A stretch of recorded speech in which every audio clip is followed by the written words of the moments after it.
ही audio कथा प्रौढ प्रेक्षकांसाठी अभिप्रेत असलेली काल्पनिक कथा आहे. सर्व पात्रे काल्पनिक आहेत आणि वास्तविक व्यक्तींशी साम्य असणे हा निव्वळ योगायोग आहे. ही सामग्री केवळ मनोरंजनाच्या उद्देशाने आहे. श्रोत्यांनी विवेकबुद्धीचा वापर करावा ही विनंती. हाय मित्रांनो, कसे आहात सगळे? हलवताय ना? हलवायलाच पाहिजे, कारण मी आज तुमच्या सगळ्यांसाठी पुन्हा एकदा घेऊन आली आहे एक नवीन आणि झणझणीत कथा. मी आणि माझे सर भाग 2. अच्छा, मी कोण? मी सुष्मिता. मी एक 32 वर्षाची स्त्री आहे जी पुण्याला राहते. माझं अंग एकदम मादक आहे. माझे स्तन एकदम हापूस आंब्यासारखे गोल गोल आहेत आणि माझ्या मांड्याही एकदम मादक आणि शेपमध्ये आहेत. माझा पुट्टा म्हणजेच बोचा जर तुम्ही बघितला तर तुम्हाला एकदम वाटेल की जाऊन पकडावा. तर जसं की मागच्या कथेमध्ये तुम्ही ऐकलंच असेल की मी एका ऑफिसमध्ये जॉब करते आणि माझा बॉस माझ्याकडे सतत बघत राहतो. मीही त्याच्याकडे बघतच राहते. मलाही तो फार आवडतो. तो सारखा त्याच्या मिशांना ताव देत असतो आणि त्याची बॉडीही एकदम पिळदार आहे बरं का. मी ऑफिसला जाताना ते मला बघणार या विचारानेच मी चांगले चांगले कपडे घालून जायचे. माझे बॉल आणि बोचा हे प्रत्येक कपड्यामध्ये निरखून दिसायचेच. कधी एखादी सुंदर साडी तर कधीतरी एक सुंदर चुडीदार घालायचे ज्याच्यामध्ये माझी फिगर एकदम निरखून दिसायची. जर तुम्हाला माहिती असेल, मी सरांच्या कॅबिनमध्येच बसायची, त्यामुळे सरांची नजर माझ्याकडे नेहमी असायची आणि त्यात माझ्या सरांची नजर मला एकदम खालून चिकट करायची. मी ऑफिसला असताना ऑफिसचा संपूर्ण वेळ सर माझ्याकडे बघतायत या विचारानेच ओली असायची. माझी पुच्ची फुलून निघायची आणि असे काही नाही की तेच माझ्याकडे बघायचे. मीही त्यांच्याकडे एकदम निरखून बघायची. खरं तर आम्ही एक दुसऱ्याकडेच निरखून बघायचो आणि हे आता सरांना कळून चुकले होते. सरांना माहिती होते की मीही त्यांच्यामध्ये तेवढीच इंटरेस्टेड आहे जेवढे ते माझ्यात. एके दिवशी काय झालं, मी ऑफिसला गेले. मी पिवळ्या रंगाचा एक चुडीदार ड्रेस घातला होता आणि खाली मी एक लेगिन्स घातली होती. त्या लेगिन्समधून माझ्या गांडीचा आणि मांड्यांचा शेप एकदम निरखून दिसत होता. मी ऑफिसला आले आणि मी माझ्या डेस्कवर बसायला लागले तर सर माझ्या पुट्ट्याकडे एकदम निरखून बघत होते की मी कशी बसतीये ते. नंतर मग मी बसले आणि माझे काम करत राहिले, पण सरांची नजर काय माझ्याकडून हटतच नव्हती आणि या विचाराने माझ्या चिमणीचं एकदम पाणी पाणी झालं होतं. आणि तेवढ्यात सर एकदम उठले आणि त्यांनी कॅबिनला आतून लॉक केले आणि मग सर माझ्याकडे आले आणि मला विचारले, सुष्मिता, तुला काही हवं आहे का? मीही त्यांना लाजून म्हणाले, नाही सर. माझ्या पुच्चीत आता भली मोठी आग लागलेली. त्यांनी पाठी येऊन माझा माऊस माझ्या हातासकट पकडला आणि म्हणाले की हे तू कम्प्युटरवर खूप चुकीचं करत आहेस आणि मला कम्प्युटरच्या ॲप्लिकेशनवर गाईड करायला लागले. त्याचबरोबर त्यांनी स्वतःचा गाल माझ्या गालाच्या बाजूला आणला आणि माझ्या गालाला त्यांनी त्यांचा गाल टच केला. सर माझ्या एवढ्या जवळ आहेत या अनुभवानेच मी थोडीशी थरारले. त्यानंतर त्यांनी माऊसवरचा त्यांचा हात फिरवत माझ्या खांद्यापर्यंत आणला आणि माझे खांदे आणि पाठ कपड्यांवरूनच कुरवाळायला लागले. त्यानंतर त्यांचा हात माझ्या भल्या मोठ्या स्तनांकडे जाऊ लागला आणि मी एकदम थरारले. मी त्यांना म्हणाले, सर एवढं नको. तर सरही मला म्हणाले की एवढे दिवस टक लावून बघत राहतेस तेव्हा काय वाटत नाही का? आता जरा काय जवळ आलो लगेच तुझे नाटकी चालू झाले. तुम्हाला विश्वास नाही बसणार, पण मला थोडासा आनंद झाला. का? कारण तेही रेडी होते माझे स्तन दाबण्यासाठी. त्यानंतर त्यांनी हळूहळू त्यांचा हात स्तनांकडे नेला आणि माझे स्तन, कपडे आणि ब्रा वरूनच दाबायला लागले. ते दाबत होते, मचळत होते आणि त्यांची कपड्यांवरूनच बऱ्याच वेळ मालिश करत होते. त्यांचा गाल माझ्या गालाच्या बाजूला होता. मी थोडीशी वळून त्यांना किस करत होते आणि किस करता करता त्यांच्या मिशा आणि त्यांचे ओठ माझ्या ओठांमध्ये येत होते. तेही माझे ओठ चोखून काढत होते. माझे ओठ गुलाबी आणि नरम मुलायम होते. ते त्यांना दाताने चावत चावत माझ्याबरोबर किस करत होते. त्यांनी माझी जीभही त्यांच्या तोंडात घेतली होती आणि ते त्याला कधी कधी किस करता करता खेचत होते आणि त्यांचीही जीभ माझ्या तोंडात टाकत होते. आता माझे निप्पल्स आणि संपूर्ण अंग एकदम ताठारलेलं होतं. मी फुलपाखरासारखी फुलून निघत होते.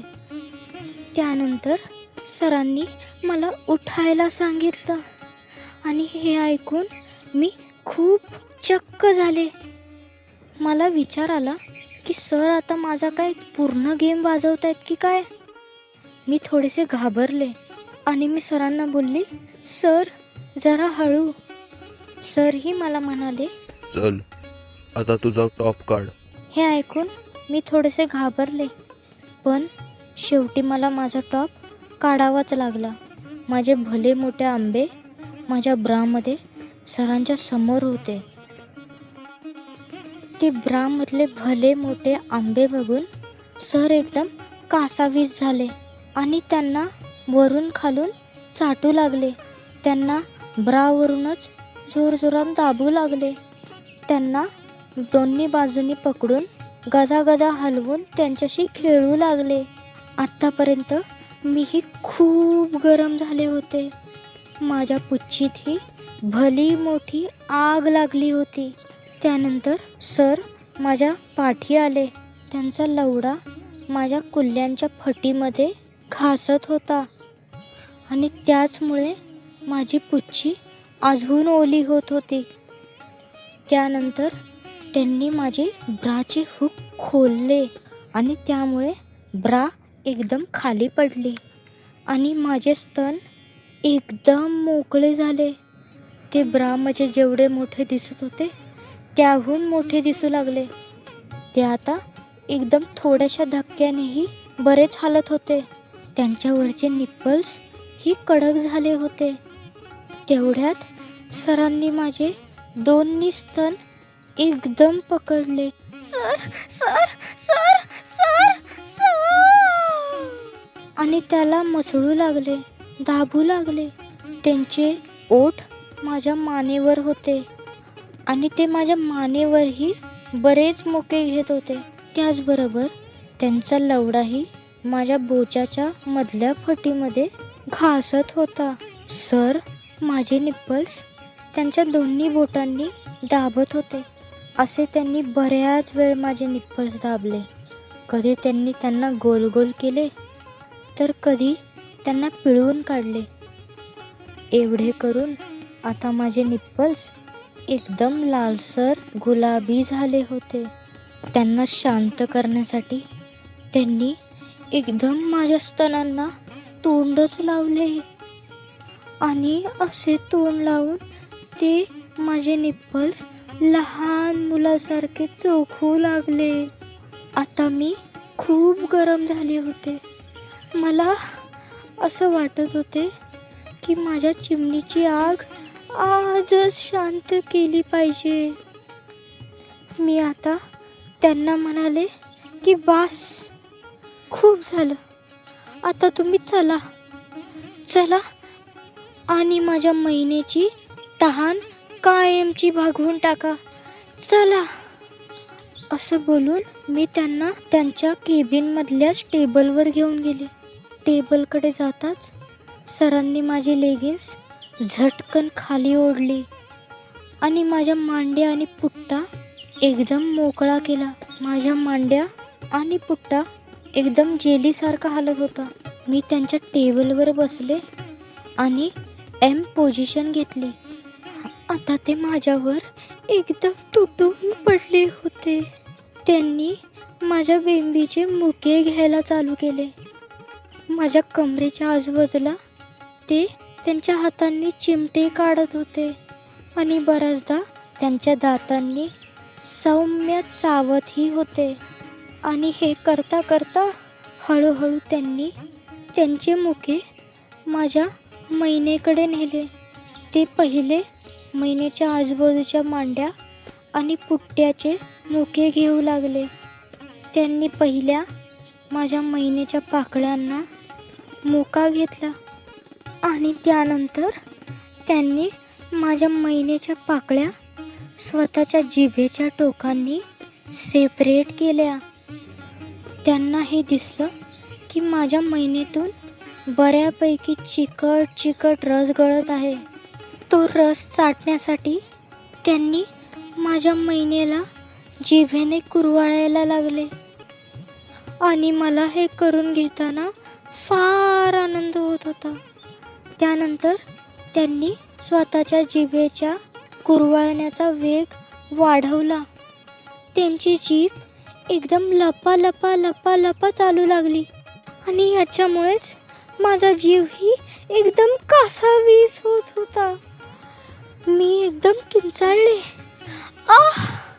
सर, हे ऐकून तर सर अजून जोरात लपा लपा जीभ चालवायला लागले. मी आता झडण्याच्या कडेवरती आले होते आणि सरांची जीभ काही थांबतच नव्हती.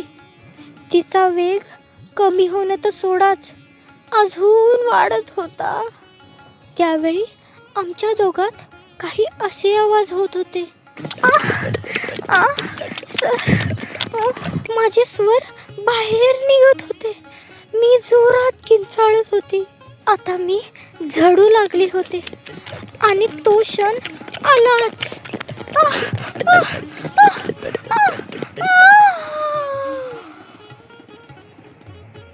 माझ्या मैनेतून भरगच्च पाण्याची पिचकारी निघाली आणि माझ्या सरांनी माझ्या पूर्ण मैनेला स्वतःचे तोंड लावले आणि तो संपूर्ण रस पिऊन टाकला. हा क्षण माझ्या आयुष्यामधला सर्वात सुंदर क्षण होता.